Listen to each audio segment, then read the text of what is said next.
Hello everyone, सभी का स्वागत करते हैं Amit Agarwal online English classes में। देखो दोस्तों, हम लोग जब बात करते हैं रीट लैंग्वेज में, रीट में जब भी हम बात करेंगे, रीट में what I am going to discuss today it's all about language 1।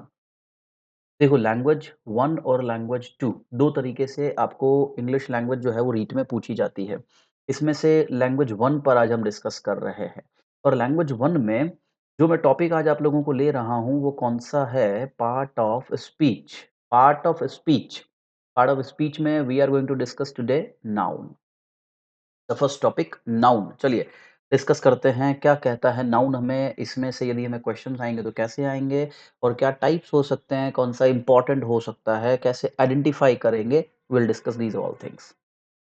देखो फ्रेंड्स नाउन जो है वो सबसे पहले मैं क्यों ले रहा हूँ बिकॉज़ किसी भी सेंटेंस में जब हम बात करते हैं सब्जेक्ट की या बात करते हैं ऑब्जेक्ट की, तो ये जो सब्जेक्ट और ऑब्जेक्ट होते हैं ये 2 ही पार्ट ऑफ स्पीच बन सकते हैं, या तो वो नाउन होगा या वो शब्द क्या होगा प्रोनाउन होगा।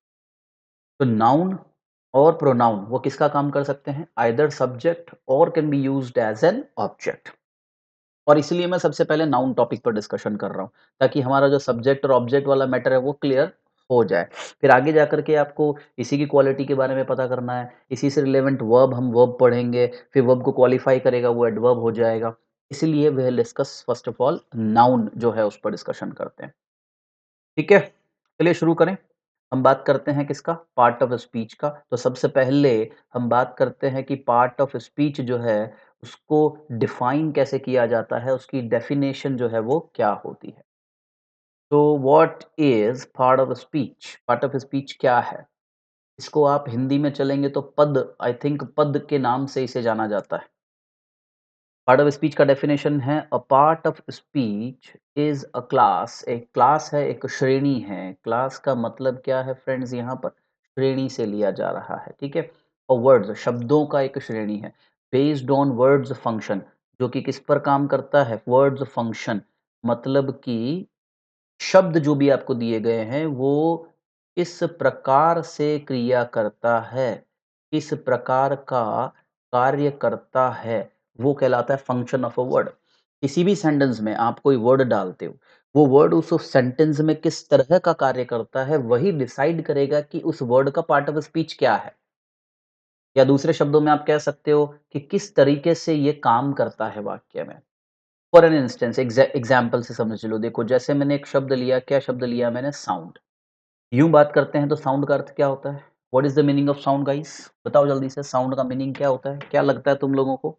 साउंड का मीनिंग जो है दोस्तों वो क्या होता है? साउंड का अर्थ जो है वो हम सभी जानते हैं कि इसका अर्थ जो है वो क्या होता है? आवाज़। आवाज़ मतलब साउंड अंग्रेज़ी में।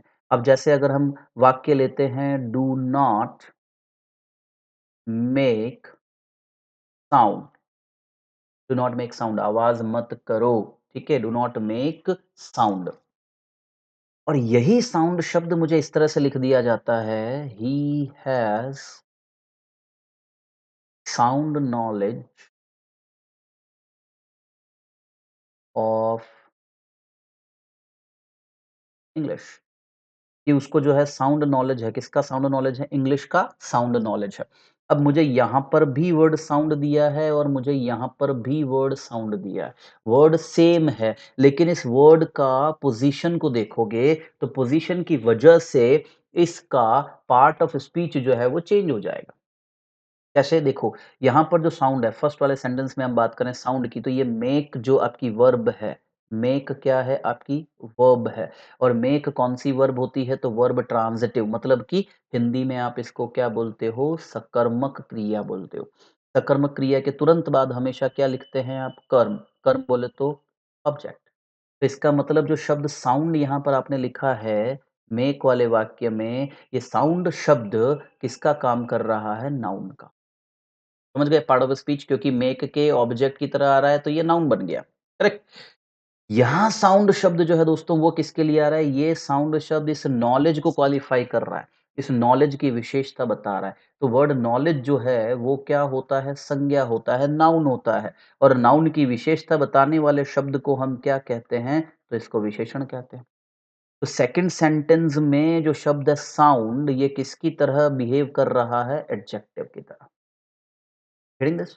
तो शब्द सेम है, साउंड साउंड, मगर क्योंकि उस शब्द की वाक्य में स्थिति अलग है, चेंज है, एक जगह ऑब्जेक्ट के तौर पर आ रहा है, दूसरी जगह संज्ञा के विशेषण के तौर पर आ रहा है। इसीलिए इनका पार्ट ऑफ स्पीच चेंज हो जाता है और इसीलिए कहते हैं पार्ट ऑफ स्पीच का परिभाषा क्या है?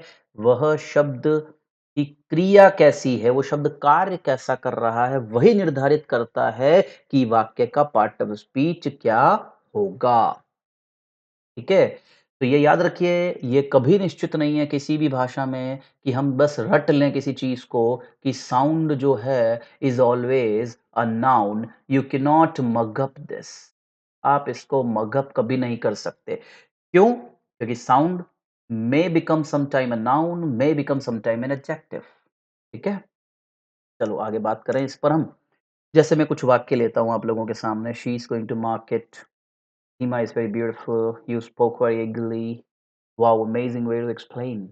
ठीक है, अब देखो इनमें जो भी सब्जेक्ट या ऑब्जेक्ट की जगह पर लिखे गए हैं जैसे शी, मार्केट, सीमा, यू या हम वे की बात करें तो ये सभी जो हैं ये क्या बन रहे हैं? जो भी सब्जेक्ट या ऑब्जेक्ट की जगह लिखे गए हैं वो क्या बन रहे हैं? नाउन या प्रोनाउन बन रहे हैं। समझ गए आप? जो शब्द आइदर सब्जेक्ट बन रहा है या ऑब्जेक्ट बन रहा है, वो या तो नाउन का काम करेगा या प्रोनाउन का काम करेगा। समझ गए? या तो वो नाउन होगा या वो किसकी तरह काम करेगा? प्रोनाउन की तरह काम करेगा। इसलिए देखिए इनको रेड कर दिया, ये नाउन और प्रोनाउन हो गया।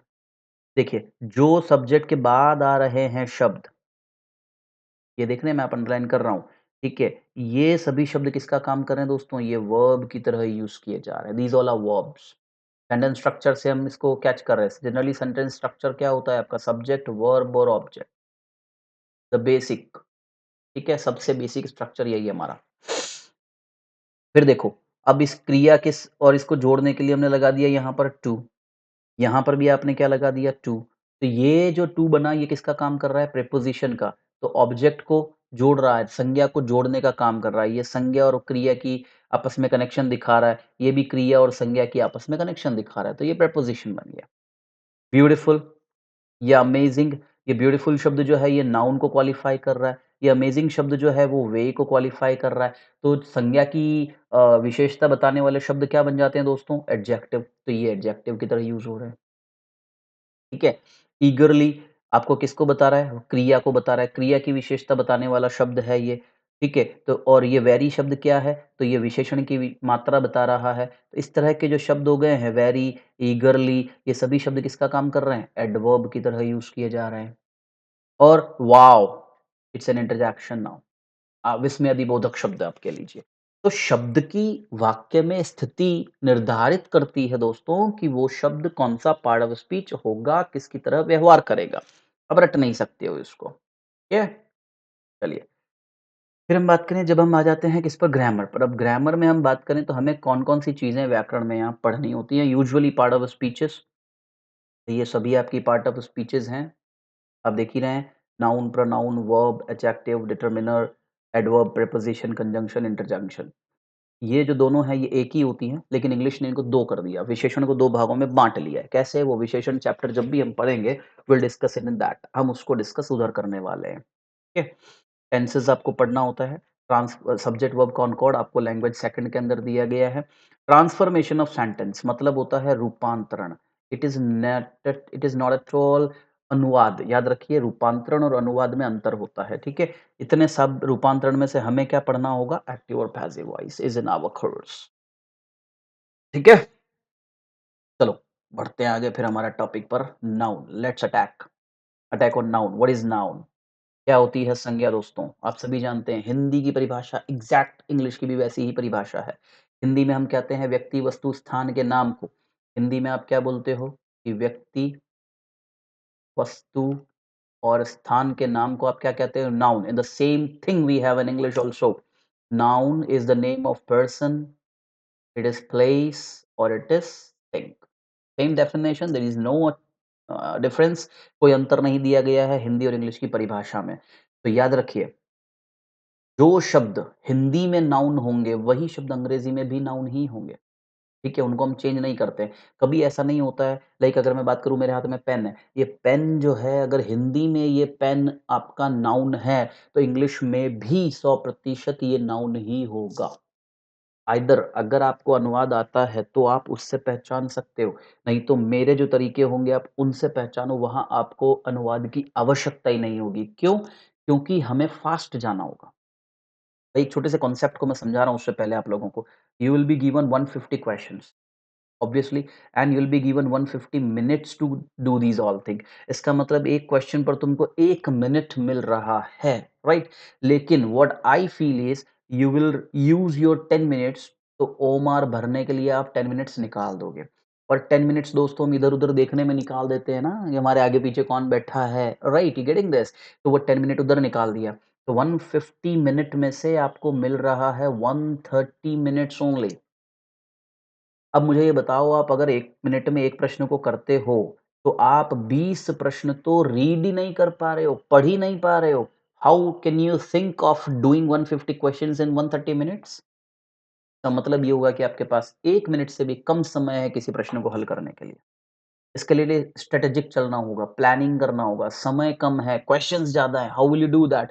आपका टाइम खाएगी साइकोलॉजी, साइकोलॉजी का लैंग्वेज डिफिकल्ट होता है, हिंदी में है but it is also difficult, बहुत सोचना पड़ता है आप लोगों को। तो आपके पास समय बचाने के लिए 2 ही चीज़ें बचती हैं, आपकी भाषाएँ। यहाँ आपने 60 मिनट नहीं लगा कर के 50 मिनट में ही क्वेश्चंस को करना है 60 प्रश्नों को, तो you can save your 10 minutes here. अब ये कैसे संभव है? देखो यूजुअली आप और मैं क्या करते हैं जब इंग्लिश का कोई प्रश्न होता है तो इंग्लिश के प्रश्न को हम अनुवाद करते हैं कौन-सी भाषा में? हिंदी में। यदि उसका हिंदी आ जाएगा then you can easily give me the answer. जैसे if I take an example of that he is parsimonious. He is parsimonious. मान लीजिए कि ये किसी पैराग्राफ का एक लाइन है। मेरे को ये वर्ड दे दिया है कि भैया बताओ अंडरलाइन किया गया शब्द कौन-सा पार्ट ऑफ स्पीच है? ऑप्शंस दे दिए मुझे नाउन दे दिया, एडजेक्टिव दे दिया, एडवर्ब दे दिया और वर्ब दे दिया। Now what will be my answer? एक तरीका तो ये है कि आप लोग इस वाक्य का क्या करें? हिंदी अनुवाद करें। क्या आप जानते हो हिंदी अनुवाद पार्सिमोनियस को हिंदी में हम क्या कहते हैं? क्या होता है इसका हिंदी अर्थ? मेबी आप में से बहुत से लोग जानते हैं और बहुत से लोग नहीं जानते हैं। अब मैं क्या करूँगा पार्सिमोनियस पहले क्वेश्चन पढ़ लिया, फिर मैं दोबारा पढ़ूँगा ही इज़ पार्सिमोनियस। फिर मैं क्या करूँगा पैराग्राफ में जाऊँगा कि पार्सिमोनियस कहाँ लिखा है, वहाँ जाके पैराग्राफ में आपस में लाइनों को मैच करने का कोशिश करूँगा कि पार्सिमोनियस का मीनिंग क्या हो सकता है एंड जैसे ही मुझे थोड़ा मीनिंग क्लिक होगा, मैं अपने ऑप्शन पर क्लिक कर दूँगा या जवाब दे दूँगा। लेकिन दोस्तों आपको इतना करने की ज़रूरत ही नहीं है। क्यों नहीं है? अभी हम यहाँ पढ़ेंगे आगे जाकर के कि यदि किसी वर्ड के एंडिंग में क्या आता है ओयूएस, तो वो ओयूएस जो है, वो क्या होता है? एडजेक्टिव होता है। तो जैसे ही आपको कहा पार्सिमोनियस क्या है, आपने लास्ट में क्या पाया? ओयूएस, आप अपना जवाब दे दीजिए एडजेक्टिव। आपको मीनिंग से कोई मतलब नहीं है, पैराग्राफ में क्या दे रखा है उससे कोई मतलब नहीं है। Saved your time. आपने इस प्रश्न का जवाब सेकंड्स में निकाल लिया, मिनट की बात दूर है। और इसके लिए आपको हिंदी अर्थ की भी आवश्यकता नहीं पड़ी and that is the right way to crack any exam. आप इतना क्विक होंगे, इतना स्ट्रैटेजिक होंगे तभी आप किसी परीक्षा को पास कर सकते हो, नहीं तो आप कितना ही प्रयास करिए आप नहीं ला सकते। मुझे आप लोगों से रीट में 120 नंबर कम से कम चाहिए 150 में से। ठीक है? और ये तभी संभव है when you have good strategies आपकी प्लानिंग अच्छी हो। प्लानिंग का मतलब आपके पास में क्या चीज़ हो, आपके पास में स्पीड हो और स्पीड के साथ में आपको क्या होना चाहिए? एक्यूरेसी होना चाहिए। स्पीड तो सबके पास है। आपको ऑप्शन ए जितने भी हैं सब में काला, काला, काला कर दिया आपने ऑप्शन ए सारे भर दिए स्पीड हो गया। मगर क्या उसमें एक्यूरेसी था? नो, नॉट एट ऑल उसमें एक्यूरेसी नहीं था। मुझे एक्यूरेसी भी चाहिए और एक्यूरेसी मैं आपको दूँगा। लेकिन उसके लिए आपको अच्छे से पढ़ना होगा, ठीक है? जितना कॉन्संट्रेटली आप पढ़ोगे और you will follow my words, I am damn sure English में मैं आपको 30 में से 30 दिला दूँगा। But you have to follow me, ठीक है? चलिए, तो नाउन जो है वो नेम ऑफ पर्सन, प्लेस और थिंग्स है। नेमिंग वर्ड्स भी इनको हम कहते हैं। जैसे एग्ज़ाम्पल ले लेते हैं Ram is very ecstatic today. कुछ सेंटेंसेस दे रहा हूँ मैं आपके सामने, इनमें आपको आइडेंटिफ़ाई करना है। बताओ चलो लेट्स आइडेंटिफ़ाई। कौन-कौन से वर्ड नाउन है? Ram is very ecstatic today, क्या today noun? Ecstatic, very is Ram, बिल्कुल। राम जो है वो यहाँ किसका काम कर रहा है? राम जो है आपका शब्द राम वो किसका काम कर रहा है? नाउन की तरह यूज़ किया जा रहा है, बिल्कुल सही हैं आप। फिर सेकंड सेंटेंस में हम आ जाते हैं तो हमको क्या मिलता है? Situation, situation is using as noun. दूसरा एक और शब्द यहाँ पर आपको दिया गया है वो क्या है? डेज़, डेज़ भी आपका संज्ञा की तरह काम कर रहा है। फिर आप आके देखेंगे तो इमांसिपेशन, अब मुझे इसका अर्थ नहीं आता है कि इमांसिपेशन का मीनिंग क्या है? आई डू नॉट नो, मगर मैंने कैसे पहचाना ये नाउन है? 2 तरीके हैं। मैं आपको थॉरली बताऊँगा तब आप नोट कर लेना, अभी केवल इसको अंडरस्टैंड कर लीजिए आप, कि ये कैसे पता लगा मुझे। देखो इमांसिपेशन तो एक तरीका क्या है, इसमें मुझे क्या दिया गया है? टीआईओएन, ये जो है ये क्या होता है? एक नाउन सफिक्स होता है। It is a noun suffix, मतलब किसी भी शब्द के अंत में क्या आ जाए? टीआईओएन, तो वो क्या बन जाएगा? नाउन बन जाए। एक तरीका ये हो गया। दूसरा, ये शब्द इमांसिपेशन जो है वो किसका काम कर रहा है दोस्तों? सब्जेक्ट का। सब्जेक्ट में या तो नाउन होगा या pronoun. Pronoun words are fixed, वो फिक्स हैं, निश्चित हैं। तो इमांसिपेशन जो है वो मेरा क्या बन जाता है? नाउन। अब I do not know the meaning of इमांसिपेशन but I have given you the answer कि इमांसिपेशन जो है वो नाउन है। मैंने इसका अर्थ नहीं देखा, मुझे नहीं आ रहा है इसका अर्थ, लेकिन फिर भी मैंने पता कर लिया कि ये शब्द जो है वो संज्ञा की तरह इस्तेमाल किया जा रहा है। तो emancipation of our country, country common word है, ईज़िली आप आइडेंटिफ़ाई कर लेते हो। Is the most precious thing, फिर आप आ जाएँगे, थिंग आपकी संज्ञा है, फ़ोरफ़ादर्स आपकी संज्ञा है, फ़ोरफ़ादर मतलब होता है पूर्वज, ठीक है? तो एक वाक्य में एक संज्ञा भी हो सकती है, 2 भी हो सकती है और कई भी हो सकती है। बहुत सारे लोग ये सोचते हैं कि सेंटेंस में नाउन एक ही होना चाहिए, ऐसा नहीं होता। सेंटेंस में एक भी नाउन हो सकता है, एक से ज़्यादा भी हो सकती है। आगे वाले वाक्य में देखते हैं कॉलेजेस और नोटिस, दोनों ही शब्द आपके नाउन है। This door, door is your noun and would is your noun and good thing is what, इस सेंटेंस के अंदर हमारे पास में जो हमें दिया गया है यहाँ पर आपने वाक्य देखा था शी नेवर कुक्स, इसमें कोई भी संज्ञा नहीं है। दैट सिंपली मीन्स किसी भी सेंटेंस में सेंटेंस में नाउन का होना ज़रूरी नहीं है, याद रखना। ये ज़रूरी नहीं है कि हर सेंटेंस में नाउन होगा। नाउन के बिना भी वाक्य हो सकता है। किसी भी सेंटेंस में यदि ज़रूरी है, तो वो क्या है? केवल और केवल एक ही चीज़, वर्ब। ऐसा कोई सेंटेंस नहीं जो बिना वर्ब के होगा। Every sentence will have verb because if there is no verb, there is no sentence. ठीक है? But noun, pronoun, adjective, adverb, conjunction, preposition इनके बिना वाक्य हो सकता है, याद रखिएगा। ठीक है? चलिए, तो अब बात करते हैं हम कि संज्ञा के टाइप्स जो हैं वो कौन-कौन से होते हैं। देखो, let's discuss now types of noun, संज्ञा के प्रकार। तो संज्ञा के प्रकार देखो दोस्तों, संज्ञा को हमने 2 भागों में बाँट रखा है। एक है काउंटेबल नाउन, काउंटेबल का मतलब क्या होता है? जिसको आप गिन सकते हैं।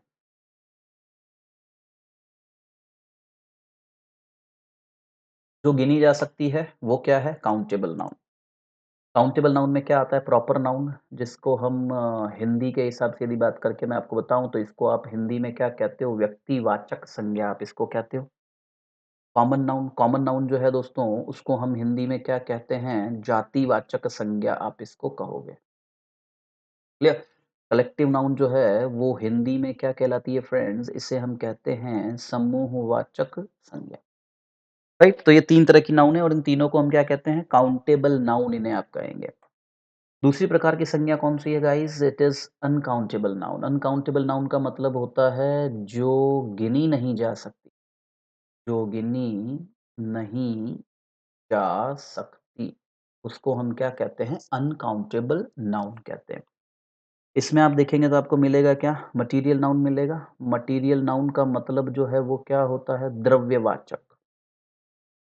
याद रखना, मैंने द्रव नहीं लिखा है, मैंने द्रव्य लिखा है। द्रव मतलब होता है लिक्विड, राइट? मैंने लिखा है द्रव्य और ये द्रव्य का मतलब होता है गुड्स, मीन्स होता है सामग्री। एब्स्ट्रैक्ट नाउन, तो एब्स्ट्रैक्ट नाउन जो है वो क्या होती है? भाववाचक संज्ञा हम इसे हिंदी में कहते हैं। और मैं आपको बताना चाहूँगा यहाँ पर this is the most important noun. जितने क्वेश्चन बनते हैं यूजुअली सारे ही क्वेश्चन किससे बनाए जाते हैं? एब्स्ट्रैक्ट नाउन से। हिंदी में भी उठा के देखना पिछले साल के पेपर देखो या इंग्लिश के देखो, यदि नाउन पूछी जा रही है तो वो एब्स्ट्रैक्ट नाउन आ रही है। क्यों आ रही है?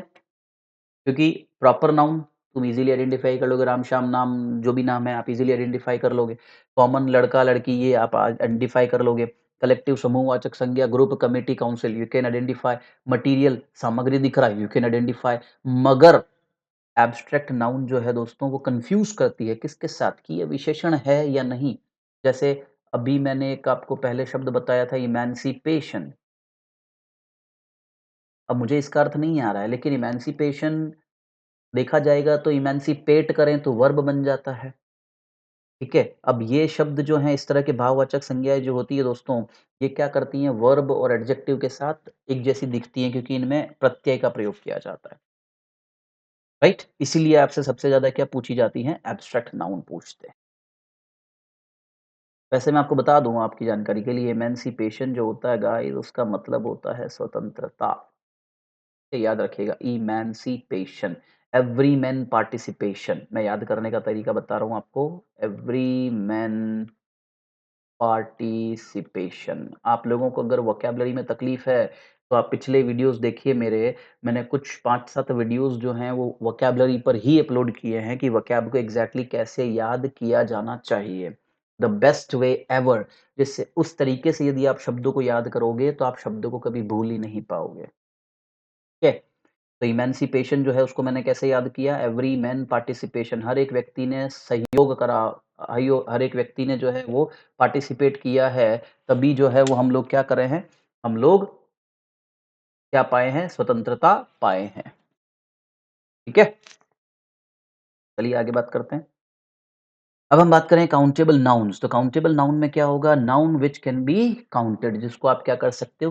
काउंट कर सकते हो दैट इज़ काउंटेबल नाउन। इसमें सबसे पहले प्रॉपर नाउन बहुत ही आसान है, जल्दी चलूँगा मैं। The noun which denoted a person, place और थिंग्स जो कि पर्टिकुलर नेम देगा आप लोगों को, ना? Particular name of person, places और things that is proper noun. Example आप देखोगे तो विनय, अजीत, मुंबई, दिल्ली, रामायणा, रेड फोर्ट इत्यादि। और इसमें ख़ास बात क्या है? इन सभी के जो फर्स्ट लेटर है ना गाइज़, ये फर्स्ट लेटर हमेशा कैपिटल ही रहेंगे। रीट में इससे क्वेश्चन नहीं आता है, मगर तुम अगर कहीं पटवार चले जाओ, ग्राम सेवक चले जाओ, कहीं एरर आ जाती है पंक्चुएशन से रिलेटेड, तो ये आपको ध्यान रखना होगा, कि जो फर्स्ट लेटर है, is always capital in case. Yo next देखो, कॉमन नाउन हिंदी में मैंने बता ही दिया है आपको क्या होती है, जातिवाचक संज्ञा।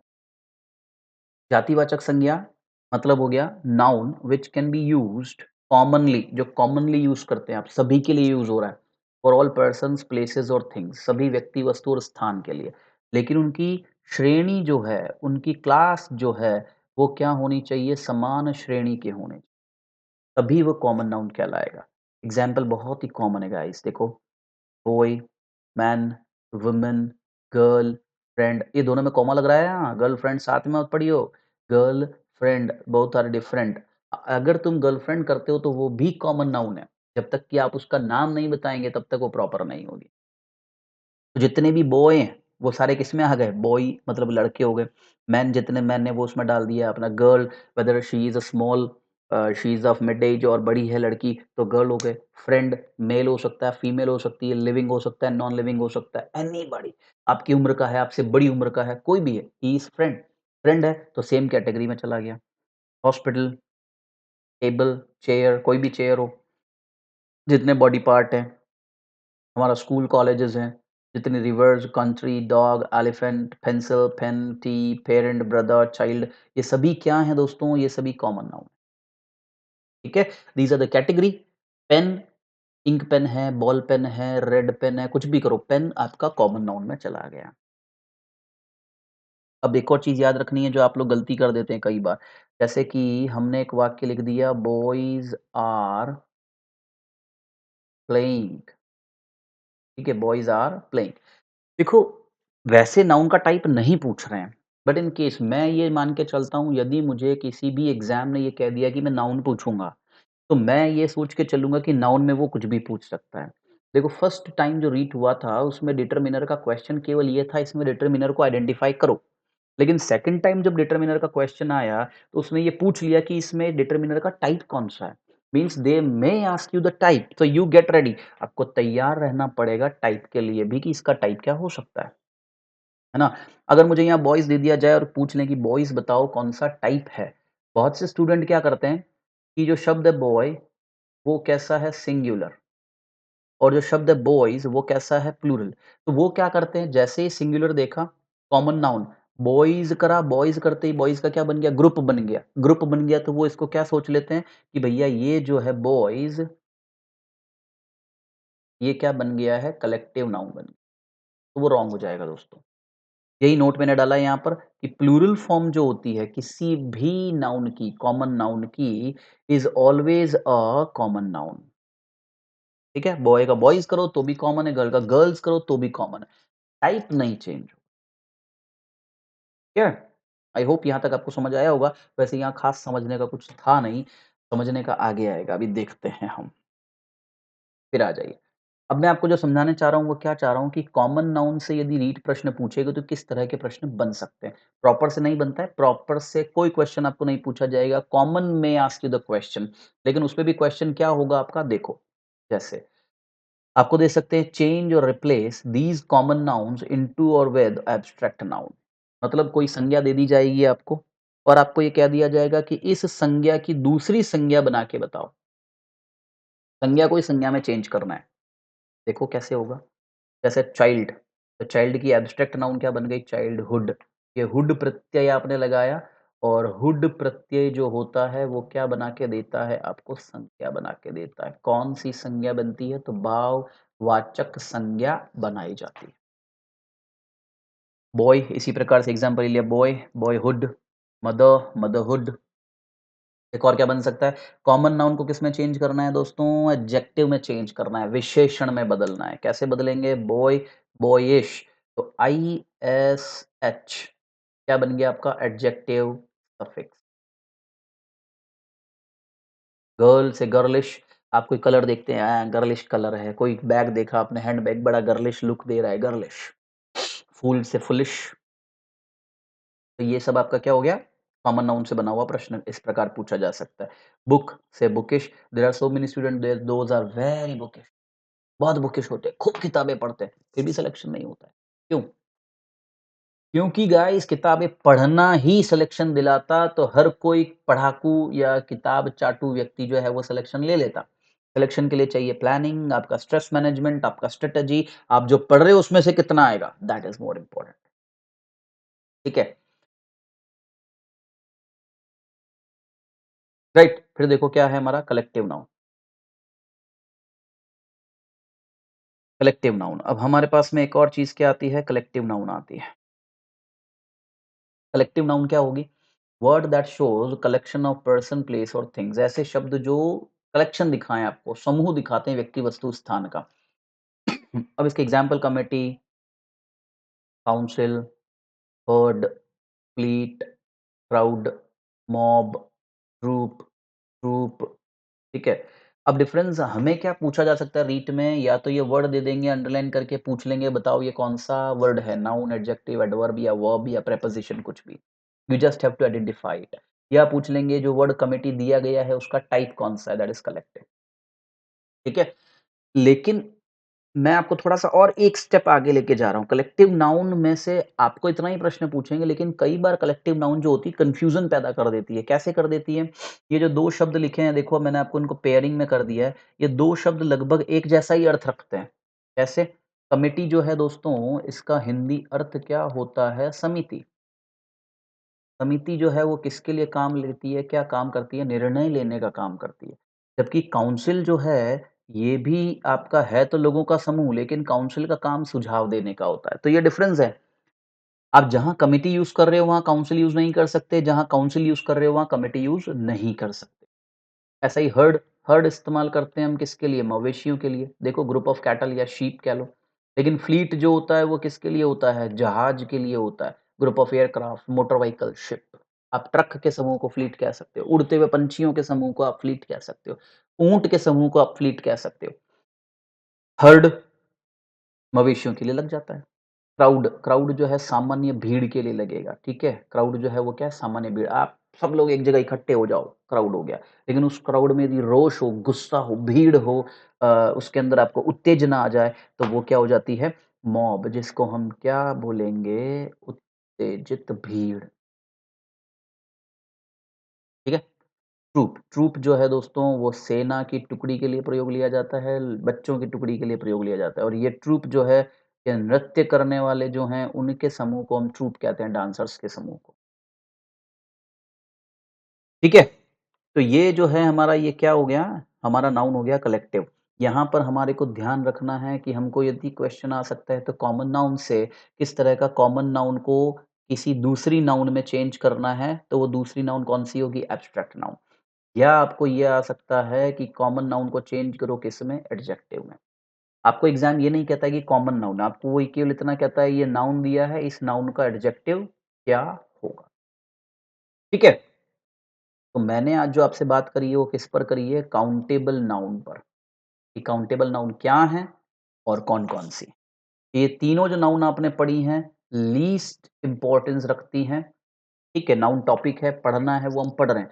मगर जब मैं महत्वपूर्णता की बात करता हूँ, तो इन तीनों की महत्वपूर्णता जो है वो क्या है? कम है। ठीक है?